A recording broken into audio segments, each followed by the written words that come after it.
How are we doing? Okay, All good, mate. All good. all good. Bloody great. Hang on, I'm going to get rid of this second. Bosh, get rid of that. Cool, that's I me know I and need you. to jump All on just to make sure. So just do a little intro, mate, as to what we're going to be talking about today. I've just got to jump on and do the privacy thing. Oh yeah, of course, yeah. So, so we got a couple of topics this evening. The first one's going to be pro versus supermarket bought products to talk about which ones we prefer, why, and the pros and cons of both. Actually, why there's such a different marketplace. The second topic is going to be about the trends, right? Yep, trends. Breaking 2023. emerging trends, and then we have a guest for the We have final got a part. guest. We have got a guest, yes. I'm quite excited about. Right. So this is our third week. Third week doing it. Last week we did it in Helwood. Last week we were away in Holland, which is a different vibe, but it was good though. I enjoyed that. But it was daytime, right? It was daytime. Yeah, it seemed to get a bit of more of a buzz about it. So we'll have to sort of see what numbers are on this and see when we need to. Yeah, whether daytime's better.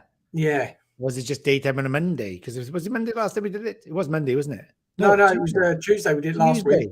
Tuesday lunchtime, right? Yeah, we were going to do it Monday, but we couldn't because of just being super busy with the prep. Yeah, we all went a bit bonkers, didn't it? Yeah. Okay, go for it. There's my mum. She's just jumped on. Oh, hi. Oh, I bet she was rushing as well. I bet she was speeding home. Yeah, so this is just so everybody knows, if it's your first time watching or joining us or anything, then we like to keep it interactive. There's a chat box there, which we can see.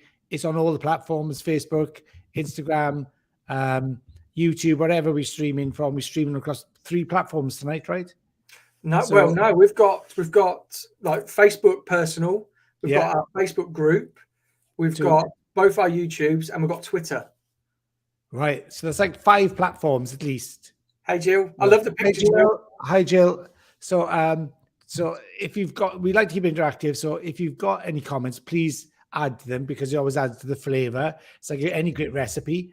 Chuck it all in, mix it all up, and then see where it comes out at the end. That's like my cooking. That's just like my cooking. So what we'll do is if there is any questions, just get them in and we'll answer them at the end of every topic. Yeah. But yeah, I'm really looking forward to the topics tonight. And like you said, we've got a guest and really looking forward to delving into what their story. Yeah. So yeah, if you are new, welcome to Hustle Hair. It's our podcast, and hustle means hairdressers understanding scenarios that limit elevation. Yeah. So we want people to level up, really. We want people to like. I mean, Jill just said hi. Jill's a case and example, right? She's a real what she's done already in her social media stuff. Like it's been phenomenal. Like how she's embraced it and gone forward, and that's what we're trying to inspire other hairdressers to do and take away the fear and make it very simplistic. I'm only saying that because that's how I felt probably about 6 months ago about a lot of social media, especially YouTube, which now I focus on mostly. And I've had a hell of a ride on YouTube and it's been like a phenomenal thing. Thanks to Paul. Paul, he did badger me for 2 years to do it, but it's been like so worthwhile. And now I'm like addicted. So yeah, what can I say? You're a pro now, mate. Pro now, yeah. If you saw the one I did today, it was pretty. I was impressed. I had to show it to Scott, my friend of house, who is an influencer who's got I think nearly 250,000 followers on Instagram. So he's pretty up there. He's off to London tonight to do an event in London tomorrow. Nice. So and I get loads of hints and tips from him on Insta, none of which I really follow that much, if I'm honest. But his world's different to mine. So so let's hit the first button, the first topic. All right. And hey Maria from Chile. Oh, great. Chile's good. Right. So big topic, and it's home versus pro. And this is one of the topics that always comes up in the salon that people think, oh God, I don't buy professional, I buy store-bought.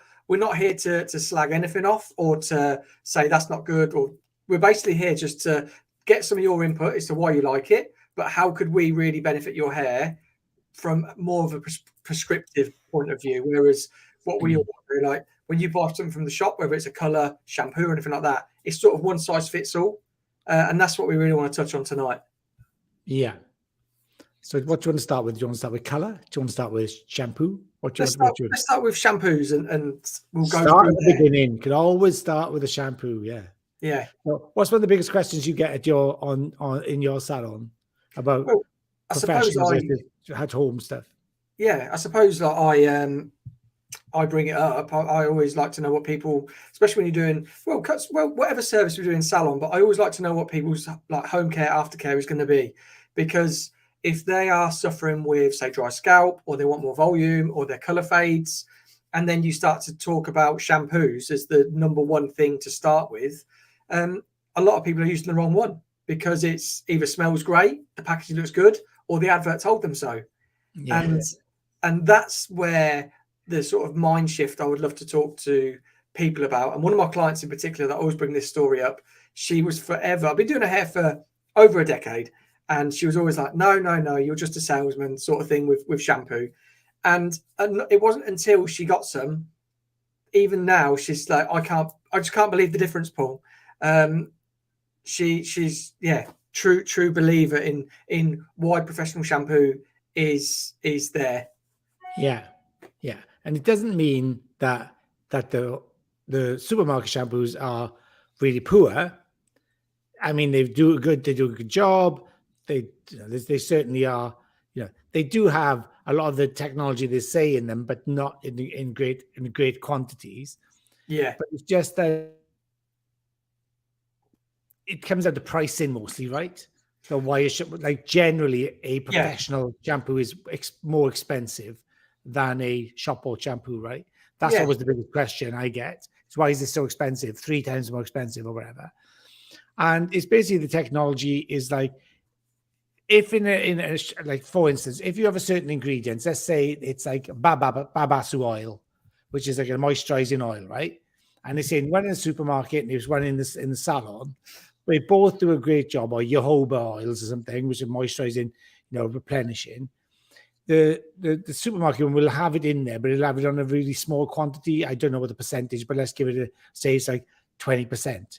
Where if you buy it in the salon, the amount of it would probably be more like 60%. Yeah. So it's much more intense and more rich in the. I always talk to clients when like everybody else, talk about hair care at home and those type of things. One of the things I always insist on is that, I try to get them is I take them down the pro route, pro shampoo, pro conditioner, and I say I don't really mind if you don't even buy it off me.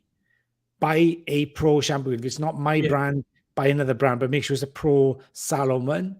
Just because if you're really interested in your hair and how healthy it is and what the results you get, then it makes a difference. And not to say that the shampoos at home are any worse, but they're usually full of more detergents and like the lathering effect, the soapy stuff to make them lather. And sometimes the salon shampoos don't lather as much, just because that's just a filler. It doesn't really fill up. Yeah. So they filled with more the good stuff, I think. Does that make sense? Yeah, it does. And one of the examples that I give, when you look at the makeup industry and they show an advert of mascaras, if you look at the bottom small text on a mascara advert, it says something like 97% of this eye is sort of like fake eyelashes. There's like a 0.4% of the actual product doing the difference in this. And that's the same as with the shampoos, because all they have to do is put 0.01% of an ingredient or technology into it to claim it on the actual packaging. Absolutely. And that's where you see a lot of the Bonders and the Plexes. I know a lot of the store ones now are saying all of this about it. And they've probably got, I'm not saying they have, but they only need 0.01% to say they've got it in there. To say they've got it in there. And that's the biggest thing when it comes to that becomes a marketing thing, doesn't it, really? Yeah. And I think that's where pro products can learn a trick or two, is purely how they market it. But I think there's such an integrity there that they don't want to lie to people. They don't want to lead them on. They just tell you exactly what it is. That's what it does. It's up to you. Do you know what I mean? Whereas there's a much harder sell because the products in the supermarket stand alone, don't they? There's nobody servicing them.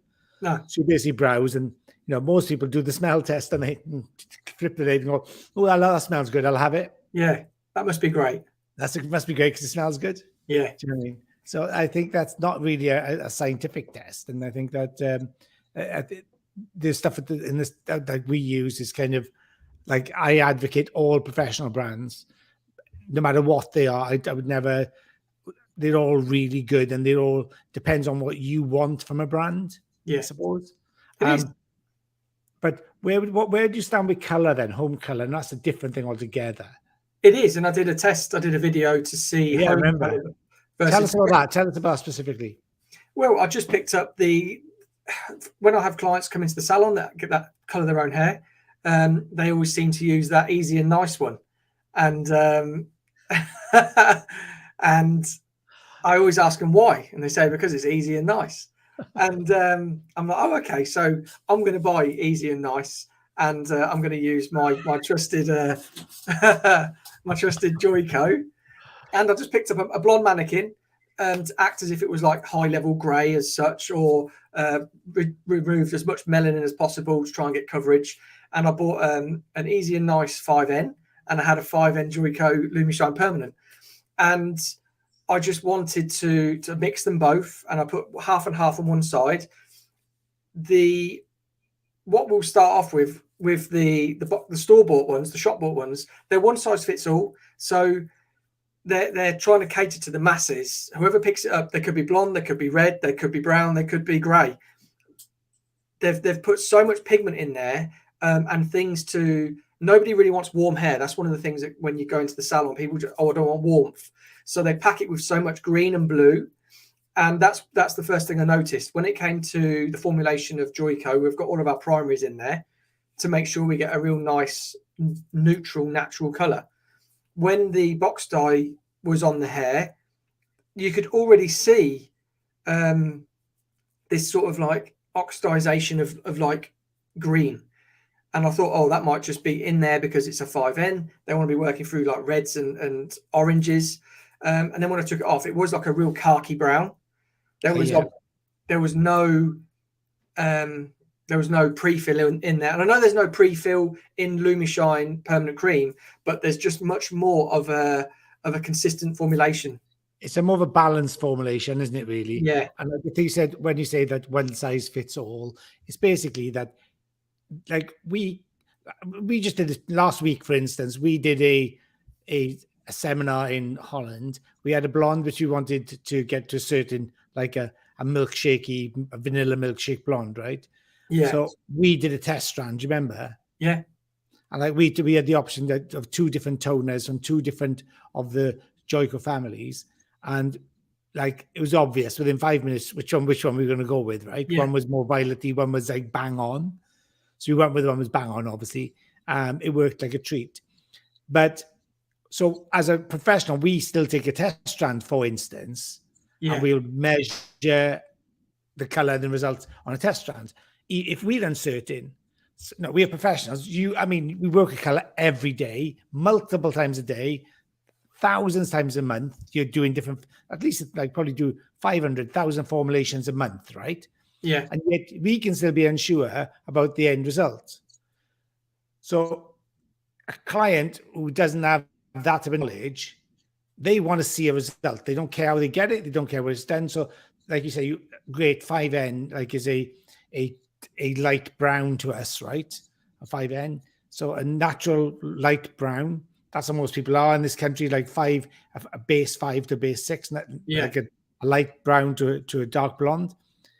And they want to have that color, regardless what's on the hair already, regardless what they've done to it, regardless of the condition. And then they put that on, and it has to work. Like otherwise, I mean, it's a non-starter, and it's not going to sell. So they make it so full of the base, like you said, the greens and the blues. They make sure that it's going to cover everything, no matter what's in there. It's covering. Do you know what I mean? So it works at all costs. And also, we've got the benefit of lighting test strands, then watching development. 50 to 40 minutes, 30 minutes, whatever we want to do, and then you check in to see what it looks like, boost the points. We're always looking at that way, where that product has to work, because people don't have the benefit of that insight or that knowledge. Does that make sense? Well, yeah, they wouldn't, like you said, it's a non-starter. It wouldn't, like, as soon as 3 people use it doesn't work. Social media now, I mean, they'll be like, "Oh, I used dead in the water," right? Yeah, it wouldn't work. So they have to fill it with so much pigment to be able to get the coverage. They have to put in a developer. They don't even say what developer's in a box start. It just says developer. Whereas we have to make sure we either use a 5, a 10, 20, or a 30, or a 40, depending on what we want to achieve. Whereas a home color, it's just like, oh, that's that, mix it, put it on, and fingers crossed it works. And it just does its thing. But that's where you just don't get the prescriptive value of a colorist, and getting that color to really be bang on with what color or trend or vibrancy, intensity, or something to mute. That's the thing you don't get with a home color. No, I think that's right. I get the one size fits all, but I don't think people understand what we go through as professionals to get the colors we need.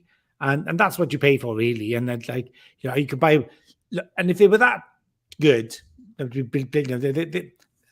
there's, like, I wouldn't choose to use them, but they do a job, and there's a place for them. And I understand where the place is, and I understand what clients would choose to use them and why they would choose that. And that's their choice. And they could, I haven't got any problem with that whatsoever. And, they do the job, and they're not terrible, but they're not great, right? Yeah. So the way that works is, for us, is that we always understand what we have to do to get to those results. Yeah.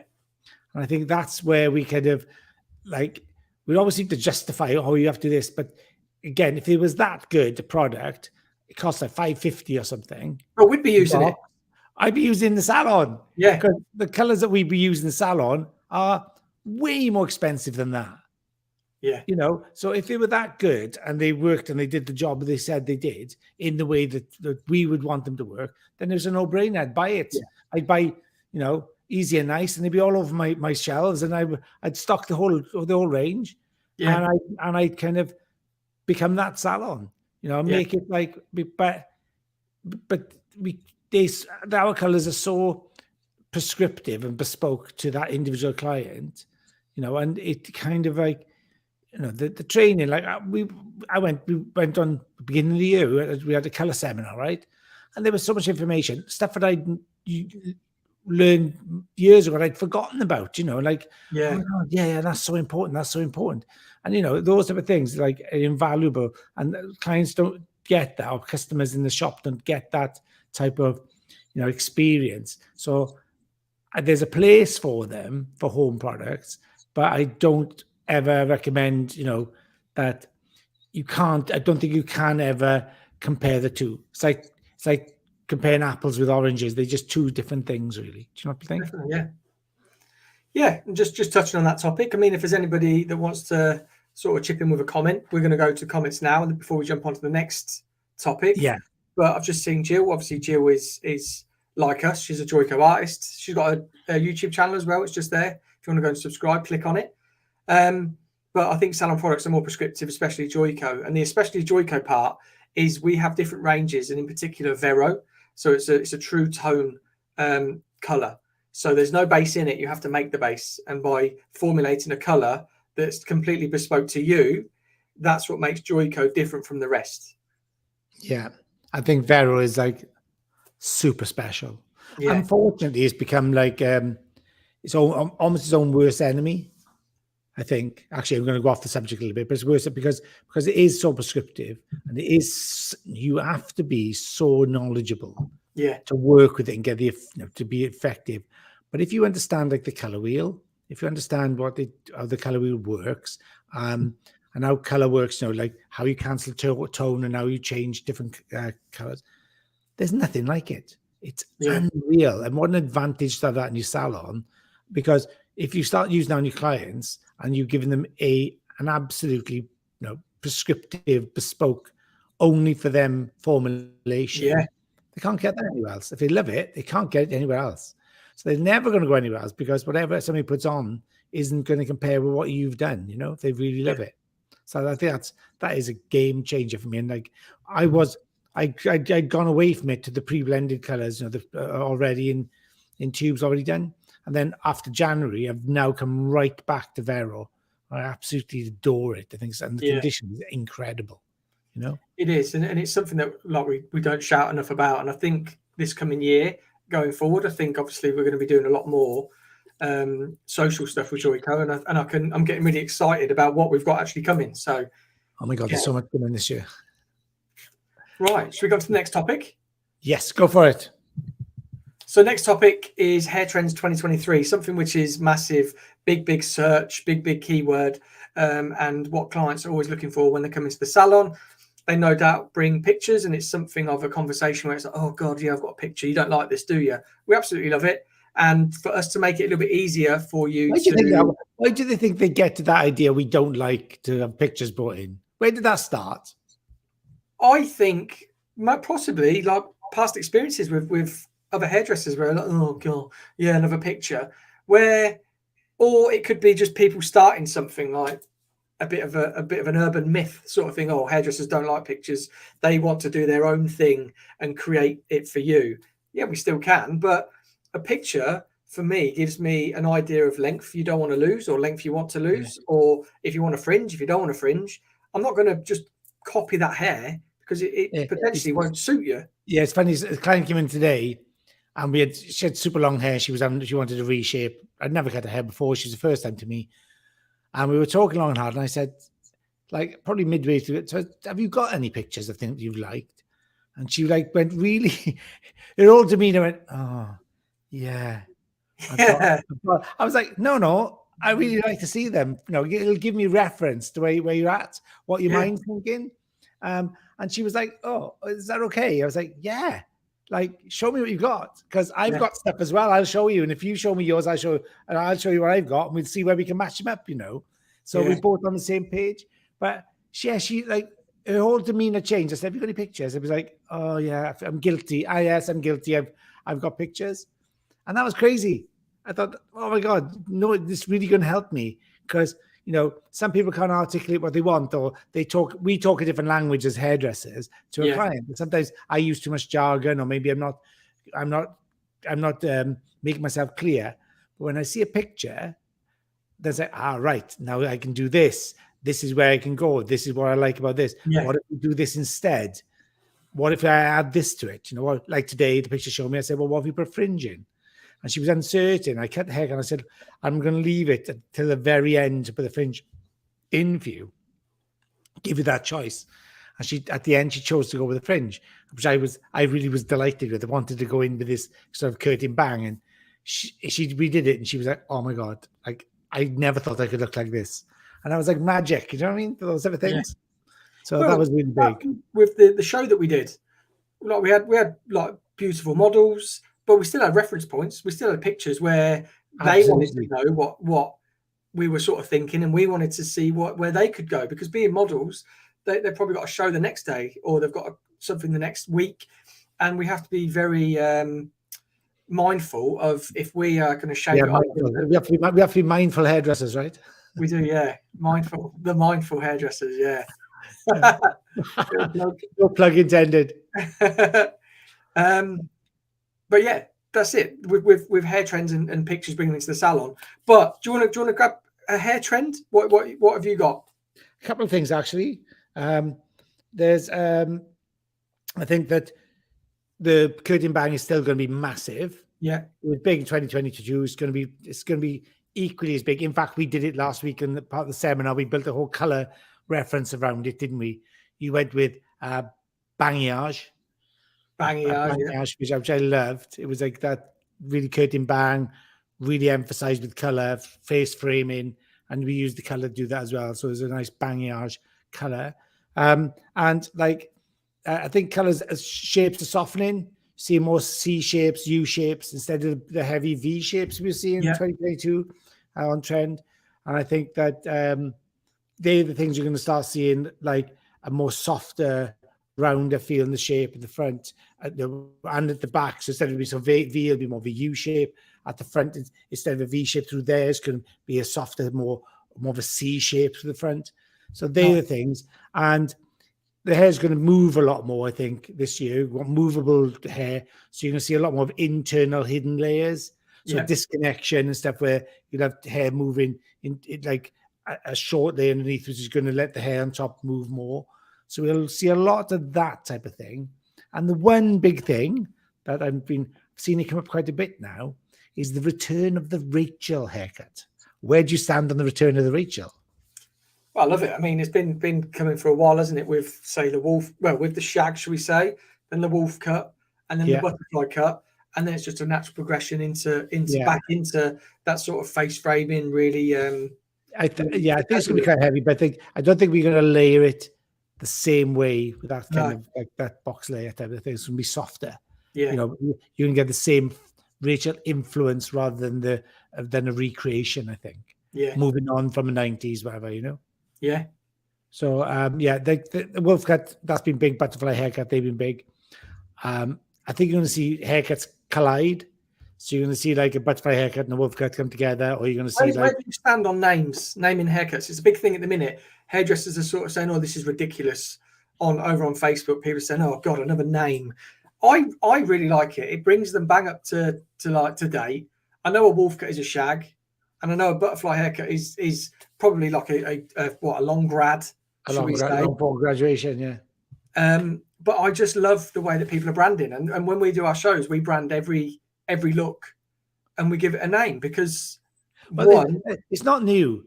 Like Sassoon's always gave itself a name. Tony and Guy always gave a name to the haircut out of the collection, right? Yeah. I remember traveling with a hairdresser who said, right, okay, I want this to look like a firefly haircut. I knew exactly what that meant. Yeah. You know, I was like, oh, okay, cool. I know what you want then. Otherwise, it's very difficult to move forward. Like Jill says, it's not new at all. It's not new. It's been around for like probably since the 60s and 70s. I think Sassoon probably started it. Maybe Leonard continued it, and maybe Raymond was even before that, you know. But they all needed names for their looks. Yeah. Provided you keep it quite sophisticated, I think that is is kind of a good thing. The one that still confuses me is the octopus haircut. Yeah.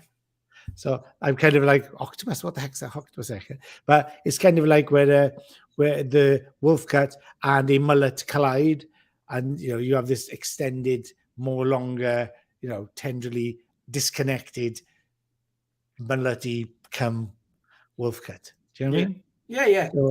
So I get that. I kind of it.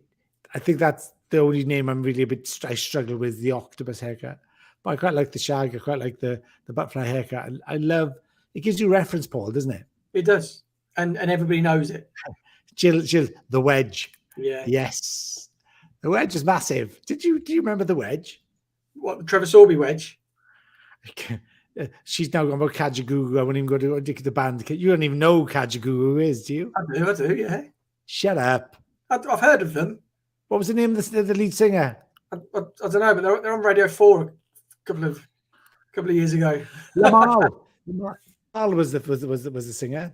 Who? He was Lamal. He had like a skunky kind of like a mullet, a long mullet, a skunky thing with big bleach and what have you. That was Lamal. He sang Never Ending Story from what movie was that from? That was from Labyrinth, I think. No, the film was called Never Ending Story. And he sang the theme tune to it. Yeah, he was big of the day. So yeah, Jill saying about the wedge.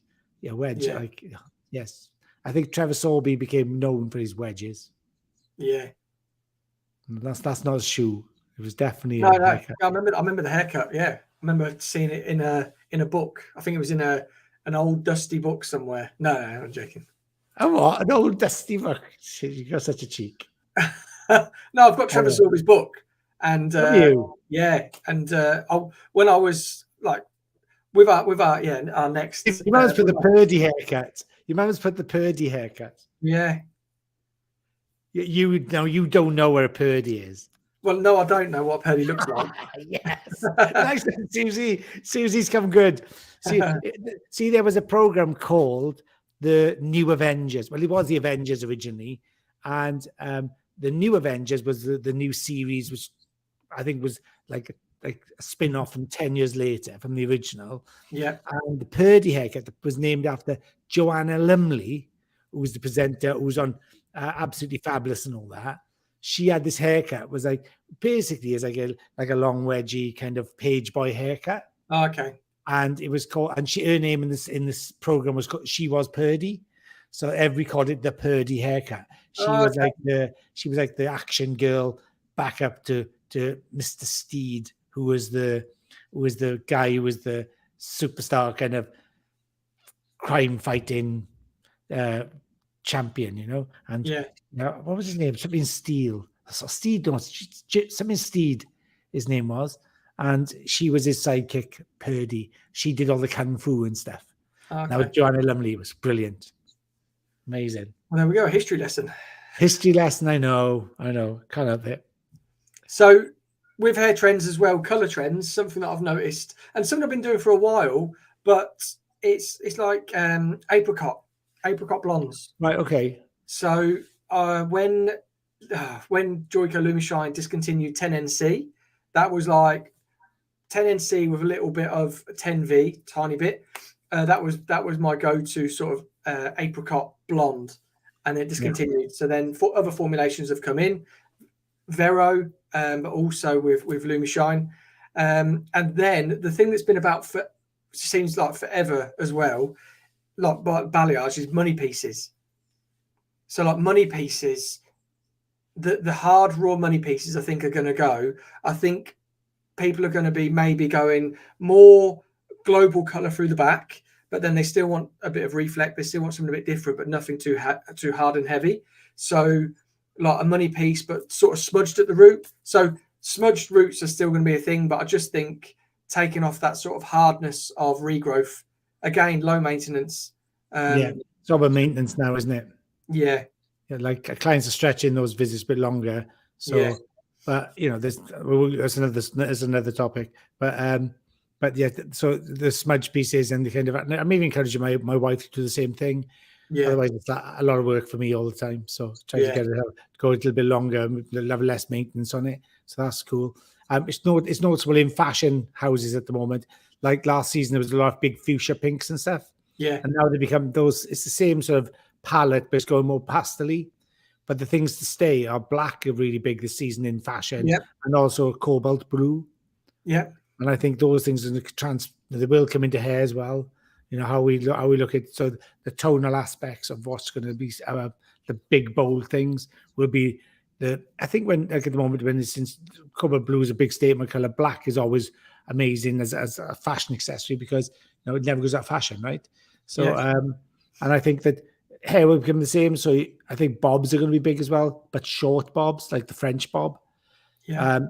People want that sort of sense of security, and they want and then that's when they go back to beautiful hair really, rather than really big stuff. So that you've seen a lot more sharper shapes, softer edges with soft layers and stuff, and like you'd have a whisper of a bob, things that look kind of bob-esque, but maybe a grown out, textured, not cut so strong, not cut so, but having an influence of a bob there as well with textures. And I think they're the things that are going to be, people want that kind of safety, security, because outside of everything, people are under so much stress and strain. They want to not have to think about their hair and stuff so much. Yeah. So I think there's that psychological thing as well that people have, So does anybody have any questions? That's all I know. There's a few comments, but I would like to see some more questions, really. Yeah. If there's any questions, we'll jump on to next topic, and then just get questions in, and then we'll answer them all at the end. But let's just get rid of this banner, and we'll introduce. Let me just get this all set up. Is there a drum roll? I haven't got a drum roll. I've got that. Oh man, I should have a drum roll. We've got this. Yeah. She deserves that. So our next topic is going to be growing in the salon, and what we want to do with our guest is we want to delve right into where she started and then how she developed in the salon and then just growing through the ranks. But yeah, it gives me great pleasure in introducing like my salon manager, Stacey. Howdy do. Hello, how are you? I am very good. How are you both? All good, all Hi, good. Stacey, have you got your sound on something there? Everything seems to be on. Can you hear me all right still or not? Yeah. I'm getting an echo. I don't know why. Let me turn mine down. Can you hear me all right now? I can hear you fine. Yeah. Yeah, echo's gone as well. Yeah, echo's gone as well. Yeah, cool. So hey, I'm getting professional now. I'm getting professional. I need an echo. Get rid of the echo. Got your mic out, love. Yeah. So Stacey, so you're Paul's salon manager now, right? I am indeed. Have been for about 2 years, meteoric rise to fame. Yeah. Oh, yeah, something like that. Yeah. So tell us a little about your journey, about what you did before you became a hairdresser, because you came to hairdressing a little bit later, right? I did, yes. I was an old wise owl, is what most of the other apprentices on my course called me, because I was 25 when I started the course. So I just scraped an apprenticeship, realistically. Previous to that, I was working at our local police at the headquarters. I used to basically plan duties for firearms officers and special ops. So completely different to the beauty industry. I was going to say, that must dovetail nicely what you do now. I definitely prefer what I do now. So how long were you there for? So I was there. I started there when I was 24, left when I was 20. Started there when I was 21 and left when I was 24. So I had a bit of I think it was probably about 8 months or so gap. Went back to my first ever job working at Pizza Hut, just to kind of get myself back into. There are other pizza outlets available. We must say that. Oh dear. Yeah. But yeah, worked at Pizza Hut full time and waited for an apprenticeship at the right place to come out, really. So what made you decide to go and become an apprentice? I couldn't face going full time back at a college. I think my age was kind of like lingering a little bit, that I was like, oh, I'm going to be around a bunch of 16-year-olds and are we going to have things in common and stuff? So I think that played on my mind a bit, but I'm a doer. So I really wanted to just jump into it. And I know that I can see something and and do it. I'm very much, that's how I learn. Whereas textbook, in front of a computer all day, reading books and learning that way, that isn't the sort of learning style that I have. So I knew that doing an apprenticeship would be the best way for me. So why hairdressing though? Weirdly, my mum said to me to go into it for years and years, like you were talking about home versus salon. I was doing a lot of home box dyeing when I was younger, a lot of experimenting. I've been some horrendous colours through box dyes over the years, as a lot of my friends would say. And I've just been really interested in hair for a long, long time, probably since the age of 12, 13. I've always done my mum's hair as well. We used to have a highline cap at home and I used to pull her hair through bleachers and she'd do the same for me. So yeah, I've really had an interest in it for a long time. And I think when picking an apprenticeship and thinking about doing hair, it just really excited me. It was like, I feel like I have an internal passion for this, even though I've not really dived into it as like a course yet. And I was just like ready and eager to go, really. And so how long have you been at Paul Watts? Did we say 4 years? Nearly 5? Yeah, nearly 5, yeah. Nearly 5, which that time has just like flown by. And so one of the things, like I've met you like you came down, right? We did the thing at my salon. That was probably about 6 months ago, maybe a bit longer. July, wasn't it? June, July? Is it July? Yeah. Okay, Yeah. so July. So yeah, it's gone on for like 8-9 months ago. Yeah. And that's where we met properly. Then I came up to you and we did stuff at your salon as well.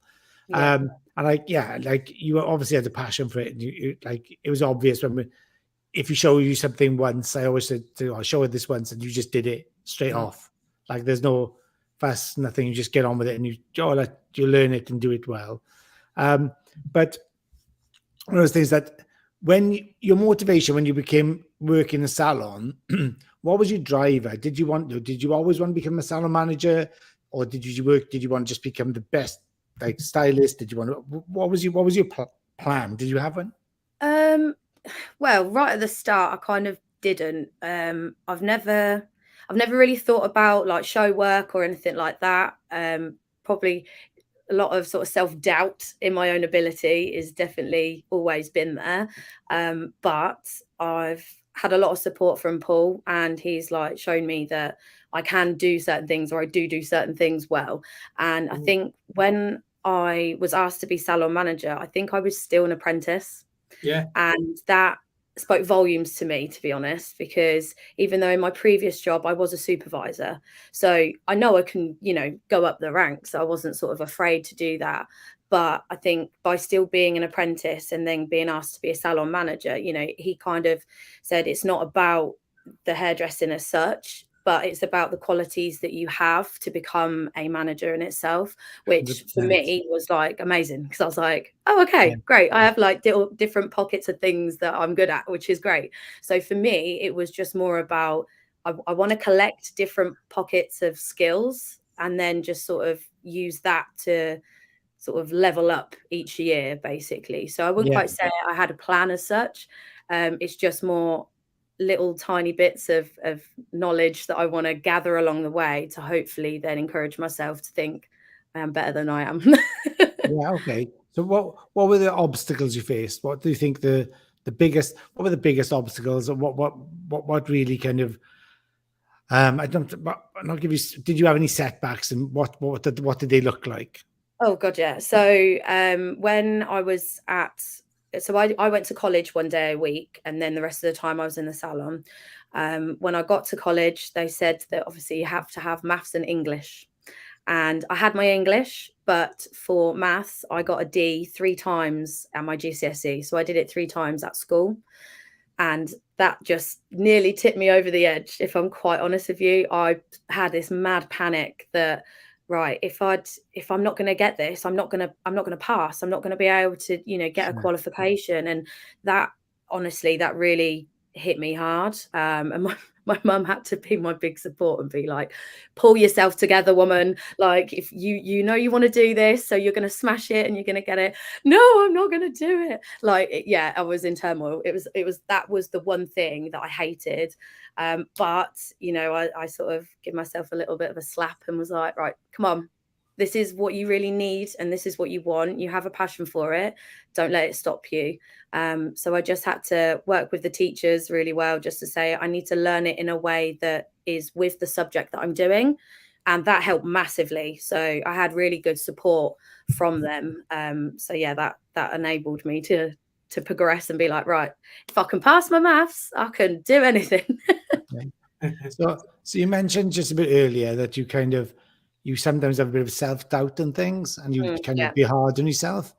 Where does that come from then? Why do you I mean, Paul identifies that. I know he does. I'm close enough to know the conversations we've had that he has the same thing. Paul calls it imposter syndrome. That's the one. And also there's something that I had a lot of, even now, and I'm 40 years into my career, but even now, I've seen a really good video on this, actually. I'm gonna have to share it with you guys again, but that's off the topic. But what type of things? Where do you think that came from in you? Where did you get that imposter syndrome from? What manipulated that for you? I feel like it's quite a hard thing to like pinpoint where, but I think the want and the need to always do better, I think is probably the forefront for me, which sounds conflicting, but it's probably because I know that I want to do better, and I know that I can always progress, always what's the word? Well, I could just always try new things to make myself better at what I'm doing. So because I know that I can do better, I think in the back of my head, I'm sort of sat there like, that's not as good as what it should have been. So it's almost, sort of the push to do more is always already there before I've achieved and, sort of looked at what I've achieved. So it's a bit of a conflicting thing, but I feel like that's probably like at the forefront. Paul? you've had this imposter syndrome, right? Yeah, and we're like, How did that? I mean, that, and I was, we met like 4 years ago, whatever. yeah. And I was like, I just didn't get it, right? Because I, even though I felt the same thing myself on many different levels, you don't come over across as that type of person. But how did yours manifest itself particularly? Well, yeah, I wouldn't, like, I'm not an anxious person. I don't really get like the sort of nerves and everything like that. But what I like, again, I started later on in age in getting to the hairdressing, and then I always felt like I was like, I didn't feel like I was overachieving. I felt I was in overachieving positions to my ability at the time. So getting onto like an artistic team when I'd only been start off after 14 months being asked by L'Oreal to be an educator, and then being like on an art team, then being a platform artist and stuff. And I'm just like, hang on a minute, like I just need to work out that I can do this. We do this 5 minutes, yeah. Yeah, and that's always been the thing. Like my career, I feel like it's just been a big snowball from opening. Like we opened 6 salons in 7 years over that period of time, and I went from just working in a with a salon that didn't really push me to really not wanting that environment to be in my business, and for anybody in my business that wants to progress wherever they want to go. That's the environment I wanted to take people, but I needed to work out how I could stay that step ahead as well. Do you know what I mean? Yeah. I always think back to this. It's a Simpsons episode, and Marge Simpson, she was a piano teacher, and I always remember that she stayed one lesson ahead of her pupils. And that always like really resonates with me. I always go back to that and think, oh God, like if she could do that, if I can stay one step ahead of my pupils, I'm okay. Yeah, yeah, and that's brilliant. It's genius, that, you know. Yeah, so that was that. But again, like with Joico, I still class myself as like the newbie, and I still class myself as just like, oh yeah, not like maybe like not yet, but I mean. We're doing it, and imposter syndrome is a manifestation of you'll get found out, and I don't know what that getting found out is. What is Yeah, no idea. No, but the fear is there. Yeah, it's just something. Yeah, like we just like I just we've had our new shots done, and we like Jill's had hers, me, you, David, Jill. We've had our new pictures done, right? And Sevda. And so we sent them this week. You said, "Oh, check your emails." I looked at it. Oh yeah, my shot. So I put it out on socials, my new Joico picture, with the announcement that, you know, because we've all got new titles now, senior creative artist for. By the way. Yeah, well, this is crazy because I don't feel I've actually elevated it. I'm still the same person, if you know what I mean.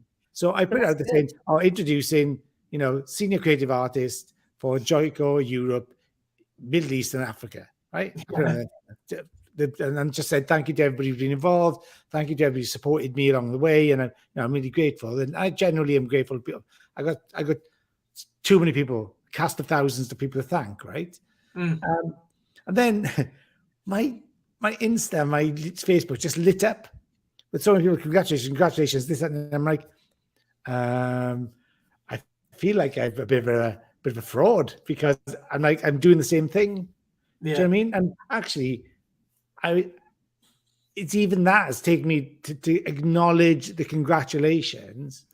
Even that I found is been hard because I just feel like, oh, do I really deserve this? Yeah, I'm getting loads of good, and like, but you know, it's been 13 years in the making. I've been there for 13 years, and I've done my time, and I've hopefully contributed a lot to the brand and the people in the brand, and I've worked with some great artists, and I've helped improve young artists, and you know, I've wherever I can, I try to leave people feeling better having been in their presence than worse. Do you know, leave them with a little bit of knowledge, something, even just a little bit, you know, to help them on their journey or whatever that is. You know, I've worked with you many times. That's my overall thing, and then I like to slip into the background. You know, like that's me. Like I could never do this on my own. Mm. I could only do it with a group or with you or whatever, because I really enjoyed the camaraderie, the teamwork and all that. Yeah. In fact, I recorded a really couple of pieces today to camera on my own, Well which done. is a hell of a challenge even now. Well, yeah, I mean, talk to Stacey about that, because what I always want to go with Stacey, so like she's like I said, salon manager as an apprentice, but just shown everything of the qualities you want as somebody who like can organise and everything. But to the next step is obviously YouTube, what I was just about to get onto, talking to camera and everything. But like stage presence and everything like that is something that I really want to help you with. But you, like, when was it? Salon International? Like you were on HJ stage. Scary. Hairdresser's Journal. Yeah. How did you find that stage going on to the Hairdresser's Journal stage, which is probably the biggest there in Salon International? Yeah, it is. Yeah, and yeah, it was nerve-wracking. I'm not gonna lie. I think the scariest thing for me was, and I mean, Paul kind of put it in perspective as well, that he sort of waited. Was it like, would you say, 15 years to try and get on the stage, and I'd only been like, you know, doing it for 4 or what have you at that time. So I was a little bit like, okay, right, we've got this. So yeah, nerve-wracking it was, but that's because I felt that I was showing people things that I do normally in a salon that of course they know. All these people know how to tong hair and stuff.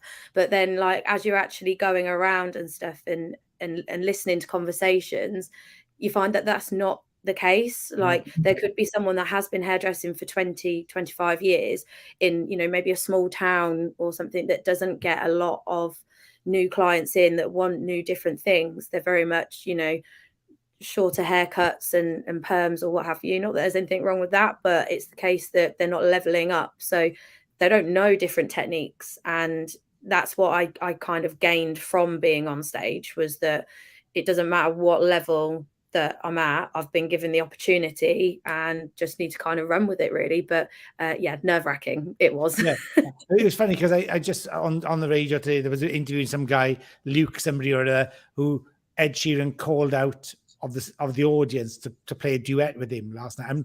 It was unprepared, it was unrehearsed and thing. But listening to this guy, and he said, I just realized at the time, what an opportunity. This is a massive opportunity. And I'm going to take it, because there's been so many people who've supported me, like, throughout my journey to become a performing artist. And I owe it to them to actually take this opportunity, you know? And I think that is, like, it was phenomenal. And you did the same thing, but he's on YouTube. But if you put probably Ed Sheeran calling Luke up on stage, it's gone live today. And apparently this guy's doing the rounds of interviews on stage, but it's supposed to be fantastic. So I'm going to listen to it myself later. And Jill just talking to the camera. I've got a great tip for this, actually. I shared it today with Lauren, one of my team. We were talking. I found to the camera, I've told you, Paul, and I've told you my trick. So I always find when you... I'll told you my trick.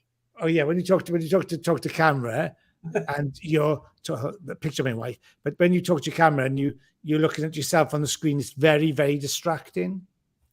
So, you know, for instance, have a look. If I go here, I can film you now, no problem, and all I can see is what's going on the screen. But if I flip it round to myself, it's like it's you can't even see because I'm there. But I don't like looking at myself. So what I do now is I put my camera on a stand, I frame the picture, and then I time the picture to take a picture of and I go sit in the space. 3, 2, 1, get the picture, come back. Oh, look at the picture. That's good framing. That's okay. I'm happy with that. Then flick it to video, and then I just talk to this. I never have the camera this way. Yeah. I do it this way. And I can talk to the back of my phone way easier than I can talk to my screen. I wonder why that is, though. Why our brains go, oh, look, there's me. And then, like, and you look freak out. Like, I think often because you're always your own worst critic. So you look at, my hair's not right. I look tired. Oh, my collar's up. Oh, I just, I don't like the way I look. Oh my God, I'm look drained. I look tired. And you're trying to give information out, but all in the back of your mind, you have all these different these different stories running, which are distracting you. So if you turn it around, it's just this. It's just that you can't see, and there's no distraction. You're talking to the three lenses, and that makes a big difference to me personally. I did that with Lauren today, so she recorded something, and she found it so much easier to do that way. What did she record? I don't know what she's called. I just said go in there and do a piece of camera, and I wanted to get familiar with it, you know. Yeah. So, because she's doing a lot of Instagram at the moment and doing really well, actually. She's putting together some really nice reels. And I just said, next step for you is YouTube, you know, and explained why I've become a convert to YouTube and why my energy's there. And Stacey, your YouTube is up right now. So do you want to tell everybody what your YouTube is and how it's going? I mean, I can't remember what my handle is. I think it's on there. No way. No, well, it's because I can't generate a thingy one yet. So YouTube generates one for you. I can't remember what my there it is. Oh, it's down there, isn't it? Yeah, there we go. Down there. Awesome. Yeah, no, I do enjoy it. I just need to get into a routine. I think that's probably the best thing for me. Like, I like to be organized. I don't like to do anything half-heartedly either. So I just need to make sure I'm organising my time in the day to sort it out. I mean, the other day I had a little bit of a gap, so I ended up filming 2 different videos, which I'm then going to obviously break down and stuff for the shorts. So it's just about, for me personally, managing my time properly to be able to put my all into it. Try my best. But your shorts are really good, and the videos I've seen, because obviously I've subscribed to your channel anyway as soon as you started, because like when I started my channel was the time that you'd come to the salon, I'd been to yours. Paul was on my back to start one, and so I was trying to get you to start as well, because I didn't want to be the only one, and you were more stubborn than me, basically. That was the answer. But I think one thing I learned all along is, giving me a tip, is consistency is massive. Have to be consistent, you know. And like I said earlier on, it's addictive. Like, I really enjoy filming stuff now, and I'm having more fun with it. I still get like, you know, like I talked to you yesterday, Paul, didn't I? I said, oh my God, like my views have gone down by a couple of thousand, you know, good few thousand. Numbers. I'm in numbers. And Paul said, forget about the numbers. Keep doing what you enjoy and keep doing this way. And, you know, you'll find your way again. You know, it'll come back. It's just the algorithm. It's just this. But I think, because I always take things to heart, I was like, oh my God, is that it? Is it a flash in the pan? You know, like, no, because I grew so fast, I think. Yeah. And now the growth has slowed down a little bit, you know. Hi, Louis. So I think that my growth was phenomenal. Like, it just blew me away, really. And I was saying to Paul, is this normal? Is this how you do it? You know. And but I got on board at the different time.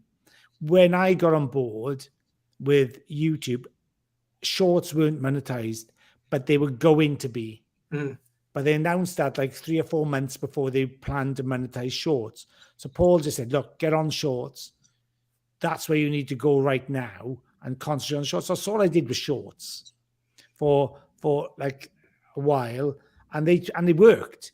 Like, I remember posted my first or second short with Paul. We were on the same flight, mate. I don't know where we were going. We were on the same flight. We sat down.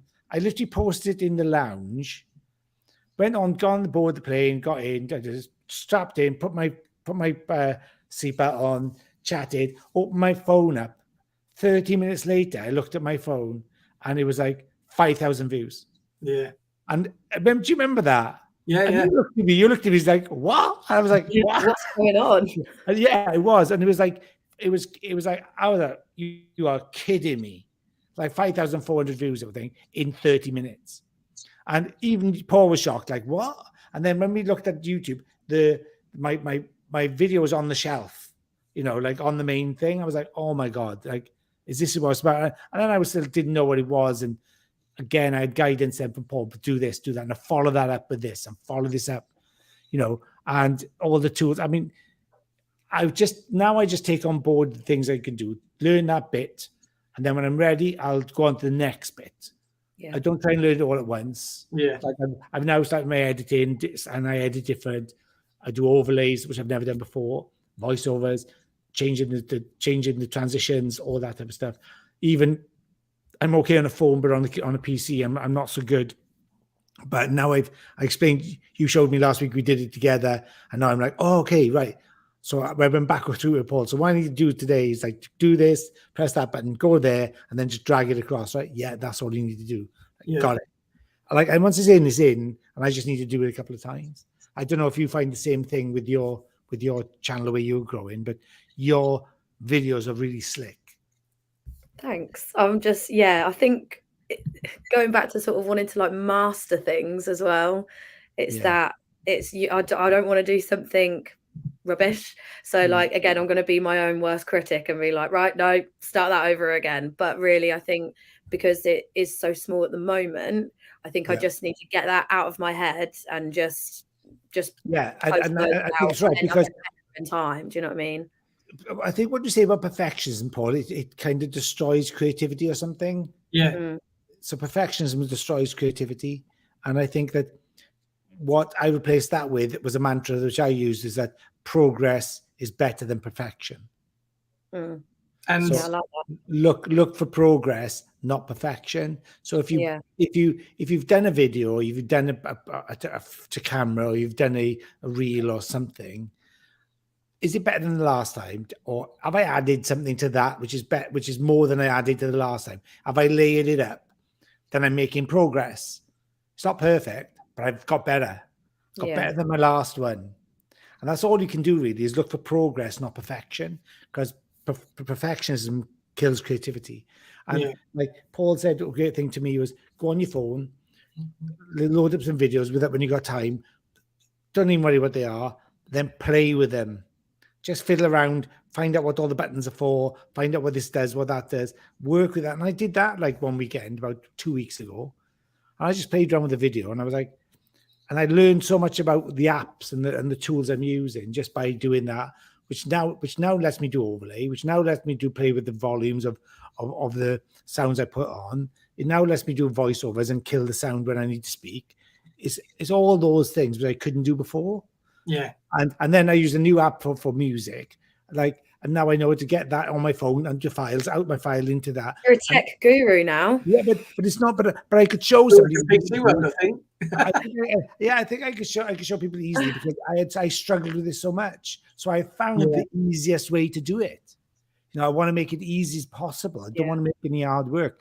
And I think one of my clients, I filmed a video today, and one of my clients said, "Oh God, it's a lot. Like, you filmed all that haircut, and how long will that take you to do?" And I said, about 3 minutes to edit now. Like on my phone, it might be rudimentary and it might be basic, but I can get some pretty good stuff out of there in a 3-minute edit, and speeding it up and changing the pace and time, which only I learned to do about 2 weeks ago. So you now see my videos speeding up, full length videos speeding up. You learned to do that. We were in the taxi. That was Tuesday. Tuesday. No way. And I've used it multiple times since. Yeah. And now I'll just speed that up. I want to cut this. I want to bring this video down to 8 minutes instead of 14, and speed these sections up. And I know to identify the sections, pull them down, put the music on, then change the volume of the music, then change to a voiceover or whatever. And I can do all that. And this is cool. I'm going to add an overlay, So using the tech is kind of there, but so progress. And I now need to transfer. So I'm now transferring into long form. Yeah. Because that's where I want to start going. So that's why I had to do stuff with the camera today, which I'm not so comfortable of. And now I'm going to go. So that's the next step. And then with long form, I'm now going to start using the PC more and using my computer, because I can probably do more with my computer. I can use more editing tools and stuff like that, and do a bit more with it than what I can on my phone. So that's the next step. But I've already started the long form on Paul's advice. Mate, get on to long form.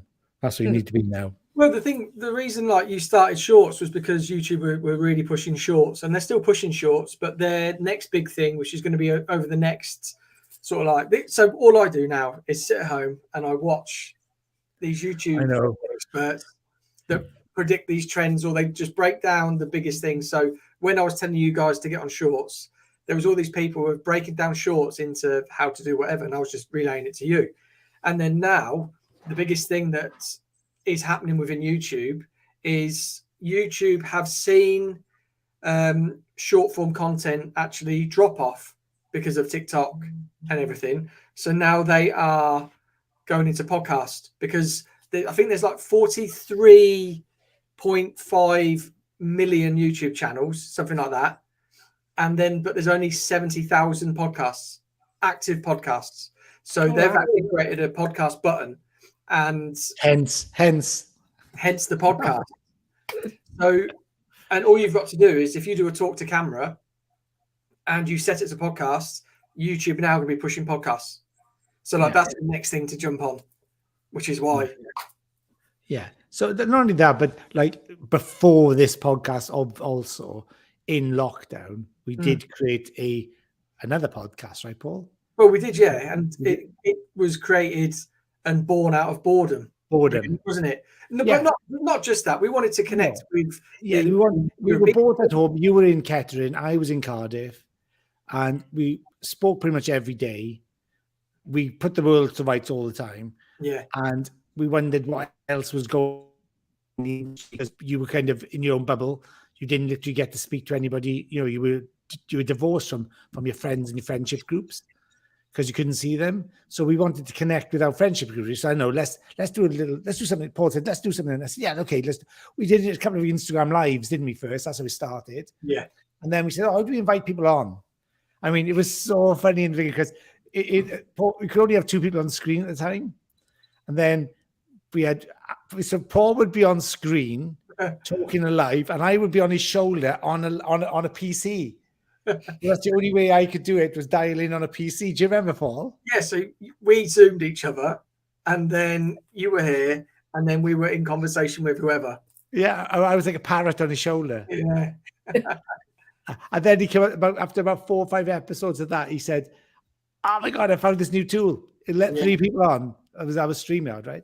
Yeah, this launched in lockdown. Like Zoom, obviously their stock went from whatever it was to like 900% or whatever. It grew that much because of working from home. And then StreamYard happened, and it was quite affordable. Still is. Yeah. I think it still is very affordable now, but they had a free option. So we started off with the free option, and then we just progressed, and then just did YouTube. It's been bonkers. But like, we speak every day, right? Unfortunately, yeah, like multiple times a day. Always. I can always tell when he's on the phone to you, though, Ian. Why is that? Because I'm like this. Yeah, I can imagine. He's head in his hands. I've told him this 4 times already. Get it in. Yeah. On that note, so one last question then for you. What's the future for you then? Ooh, I don't really think it sounds crazy. I don't really think too far ahead in the future, because I like to live in the moment more. Oh, you're so new age. Yeah, well, live in the moment.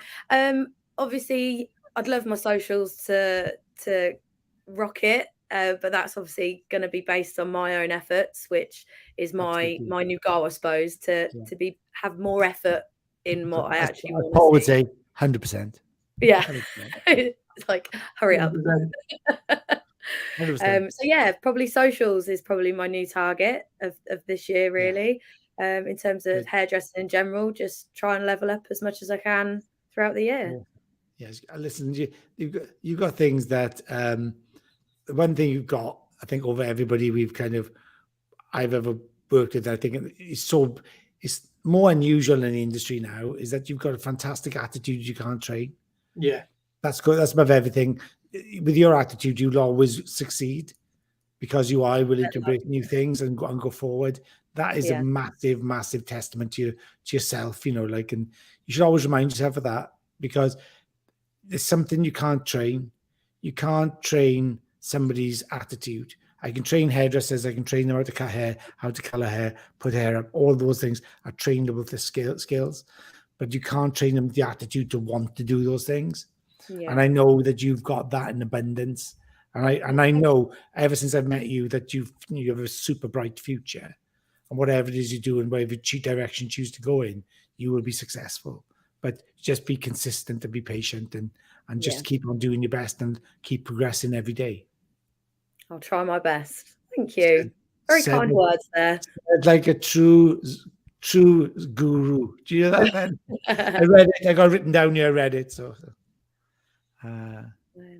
it's brilliant. That's awesome. Making videos is brilliant. Fantastic. I see clients love this, and like you've got to find your niche. And I think you do great how-tos, filming yourself, doing hair and doing. I think they're great. Like they really are good. Yeah. See, that's the thing you've got over me. You too. Yeah, you've got hair. Yeah, and you can like as much as like we can engage people with a mannequin. There's nothing better than people want to see like maybe like real life experience. Yeah, like you can show people how to blow dry their hair at home. You can show people how to tong their hair at home. You can show how to do a put up at home. Like we do. That might be my next video. Your next video? I've got a tongue one, yeah. Oh, there you go. Cool. And that's cool. Like that, and I think that's it. Like people are more interested in how you do it and how they can copy it than us doing it on something which is like a one step removed. So you've got that, and you've got those skills as well, just to give people those tips and those hints that they maybe wouldn't have thought of. I think it's like tips with the awkwardness of doing it yourself at home. Yeah. Because, being a hairdresser, you're above someone's head. So you've got all the mobility around the entire head. Whereas when you're sat at home and you can't use both of your hands. Like I'm right-handed. So doing it the opposite side, I'm like, wait, what am I doing? What side am I going? So I think that's probably like the worst bit about doing it yourself. And I think that's the time maybe to flick the camera around. You're not looking on the screen, you're just doing it to the camera because that becomes more natural. But when you're looking, it's like, hang on, you're trying to do it to the screen, like use the mirror.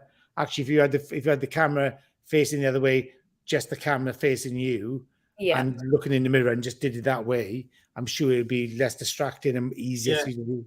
I mean, you say that, but I'm still one of them people that even though I'm a hairdresser, looking in the mirror myself, I'm like, wait, hold on, because doing it on someone else's head is completely different. Yeah, it's true. It's true. So well done, and like congratulations on starting your channel, and it is growing. So you're getting there, and just keep nearly hit 50 now. I know. I did see that the other day. I was like, what you on now? Oh, not as much as you, Ian. I'm nearly on 50. That's awesome. So the first 100's the hardest to get to. Oh, yeah. The first 100. And I reckon after tonight, you're going to get a bunch. Oh, you're 50? I have got 50. Woo! Awesome. Congratulations. Get yourself a drink tonight for that. I will. No, I'm joking. But well done, Stace. And thanks for coming on. Thanks for having me and Paul. I'm sure we'll have you on again in the near future. That sounds good to me. Well, when we do our training, what we'll do is Stacey did say when I come down to your salon again, she wants to come down again, and we'll have to all do a video together. That'd be brilliant. Yeah, really good. That sounds good to me. Proper video. So thanks, Stace, once again. It's really appreciate you coming on. That's all right. Thanks for having me, great guys. Insights. Adios. Bye. And I'll see you tomorrow. See you tomorrow. I'll speak to you tomorrow, I suppose.